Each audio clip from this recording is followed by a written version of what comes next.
அன்பு உள்ளங்களுக்கு என் அன்பின் வணக்கங்கள்.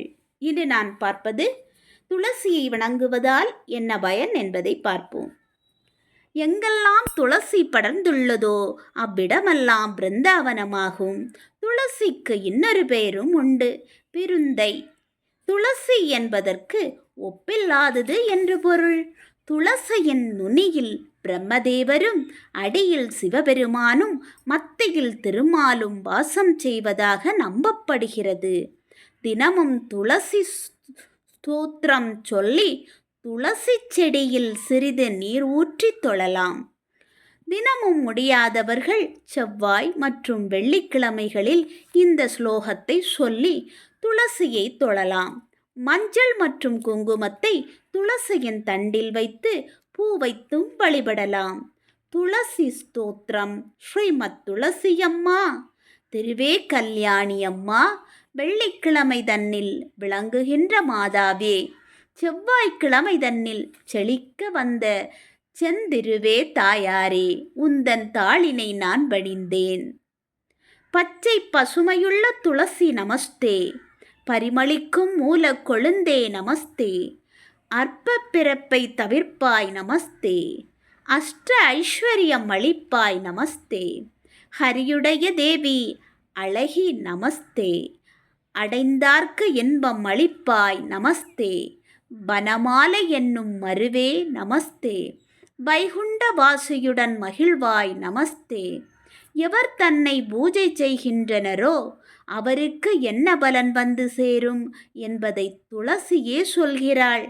அன்புடனே நல்ல அருந்துளசி கொண்டு வந்து மண்ணின் மேல் நட்டு மகிழ்ந்து நல் நீரூற்றி முற்றத்தில் தான் வளர்த்து முத்துப்போல் கோலமிட்டு செங்காவி சுற்றுமிட்டு திருவிளக்கும் ஏற்றி வைத்து பழங்களுடன் தேங்காயும் தாம்பூலம் தட்டில் வைத்து புஷ்பங்களை சொரிந்து பூஜித்த பேர்களுக்கு என்ன பலன் என்று ரிஷிகேஷர் தான் கேட்க மங்களமான துளசி மகிழ்ந்துரைப்பாள். மங்களமாய் என்னை வைத்து மகிழ்ந்து உபசரித்தவர்கள் தீவினையை போக்கி சிறந்த பலன் நான் அளிப்பேன். அரும்பிணியை நீக்கி அஷ்ட ஐஸ்வர்யம் நான் அளிப்பேன். தரித்திரத்தை நீக்கி செல்வத்தை நான் கொடுப்பேன். புத்திரன் இல்லாதவர்க்கு புத்திர பாக்கியம் அளிப்பேன். கன்னிகைகள் பூஜை செய்தால் நல்ல கணவரை கூட்டுவிப்பேன். கிருஹஸ்தார்கள் பூஜை செய்தால் கீர்த்தியுடன் வாழ வைப்பேன். மும்மூர்த்திகள் பூஜை செய்தால் மோக்ஷபதம் நான் கொடுப்பேன். கோடி காராம்பசுவை கன்றுடனே கொண்டு வந்து கொம்புக்கு பொன்னமைத்து குளம்புக்கு வெள்ளி கட்டி கங்கைக்கரை தன்னில் கிரகண புண்ணிய காலத்தில் பாலுருவி அந்தணர்க்கு மகாதானம் செய்த பலன் நான் அளிப்பேன். சத்தியம் என்று நாயகியும் சொல்லலுமே, அப்படியே ஆகுமென திருமாலும் அறிக்கையிட்டார். இப்படியே அன்புடனே ஏற்றி தொழுதவர்கள் அற்புதமாய்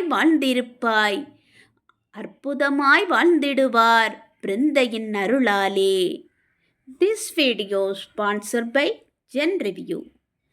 GenReview ஆன்லைன்றது ஒரு வெப்சைட். ஃபார் எக்ஸாம்பிள், நாம் வீட்டுக்கு தேவையான ஒரு ப்ராடக்ட், அதாவது கார், லேப்டாப், வாட்ச் ஏதாவது வாங்க நினைக்கிறீங்கன்னா இவங்களோட வெப்சைட்டில் தனித்தனி கேட்டரியாக வச்சுருப்பாங்க.